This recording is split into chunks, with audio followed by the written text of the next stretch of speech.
The next thing we're going to talk about is adding in the effects to our track. Now, this normally would have been something to do earlier on when we were making the buses and making our output buses, because we already made our sends bus or our sends auxiliary where all our sends would end up going.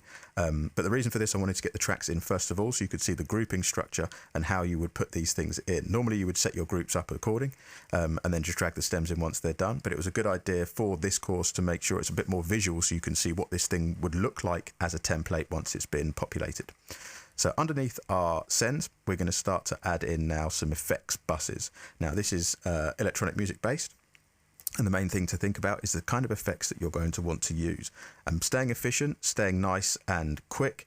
One of the best things you can do is not give yourself too many options, but have options just enough to give yourself some flavor, or some flavor options, rather than just pointless because you've got the plugin, you might as well use it options. So for this, we'll press Shift, Command and N to bring up the new tracks. And here we're going to make 6 stereo auxiliary tracks. Now these 6 stereo auxiliary tracks, we'll call these effects. Let's open these up here.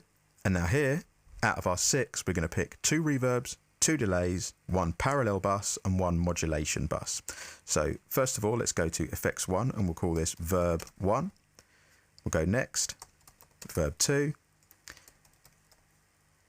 delay 1, delay 2, we'll call this para for parallel, and then mod for mod.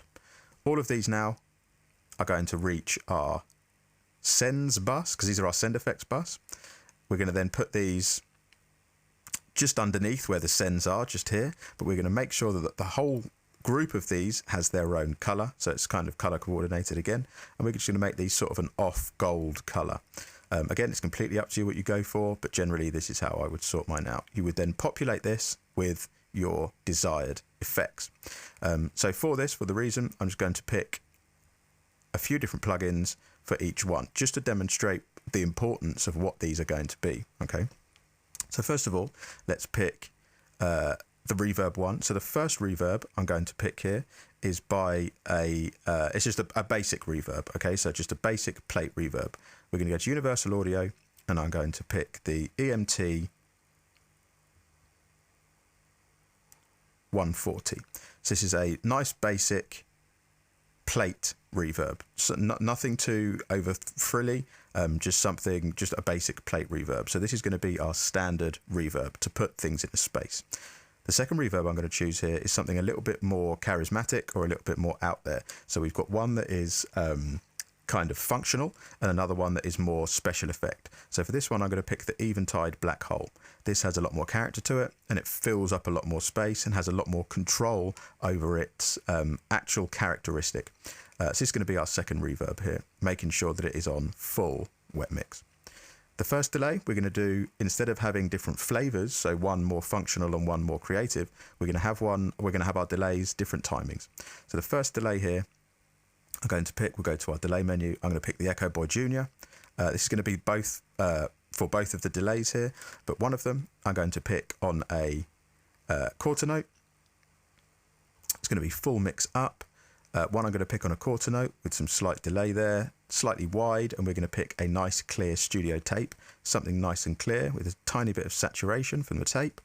But the second one, we're going to pick some width to that. So we're going to go to the delay, Echo Boy Junior again. Again, you can pick any delay that you like. The stock delays for most DAWs are very good. Here we're going to pick a half note, mix full again, but we're going to pick ping pong on this, and we're going to make this cheap tape with a lot of saturation. So 2 different flavors. When it comes to the low cut and high cut, that is completely up to you how you want to EQ these delays. I'm purely showing the options. Next, parallel compression. This, I'm going to pick a compressor from Universal Audio. So I'm going to pick the 1176, which is just sort of that classic parallel compressor. So here I'm going to pick the AE from 1176. And here I'm going to push all buttons in by holding down the shift function. You can put it to the all buttons in, sort of the famous 1176 mode.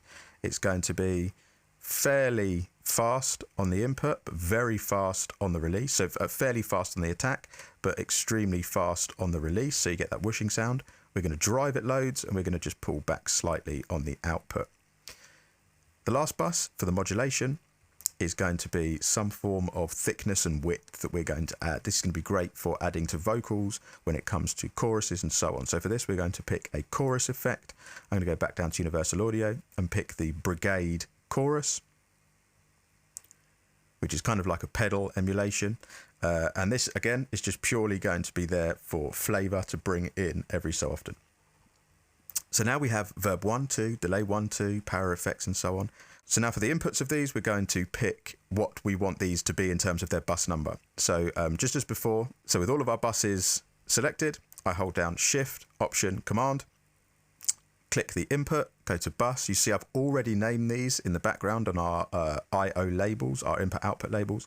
If I now click holding down this key command, verb 1, it will now give these verb 1, 2, delay 1, 2, New York, and modulation buses. These are then all going to feed the sends bus, which is here, which is then going to go to the submix, which is then going to feed our main output. Now when I go to my mixer window, you'll see I've got my groups. I've then got all of my output possibilities here, already grouped, ready to go, each feeding subsequently down to our mix bus. And then we've got the demo track at the end. This is pretty much our template ready to go. And this is going to bring us now into understanding the top-down mix for efficiency.